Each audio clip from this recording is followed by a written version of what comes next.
তাওহীদি media, বিশুদ্ধ ইসলামের পথে। নামাজে সূরা পড়ার সময় মাদ্দে তাবেঈ মাদ্দে আসলে রক্ষা করাকে বাধ্যতামূলক? হ্যাঁ, বাধ্যতামূলক, অবশ্যই বাধ্যতামূলক। যেমন কোনো সূরা পড়ার সময় এক আলিফ লম্বা করেনি, তাহলে কি তার নামাজ হবে না? এটা দেখতে হবে নামাজ হবে কি হবে না। সে তার এই এক আলিফ টানার মাধ্যমে লাহানে জালি করে ফেলেছে কিনা।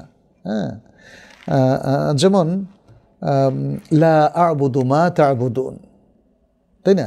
এখানে যদি বলে লা আ'বুদু মা তা'বুদুন, তাহলে তো মুশকিল।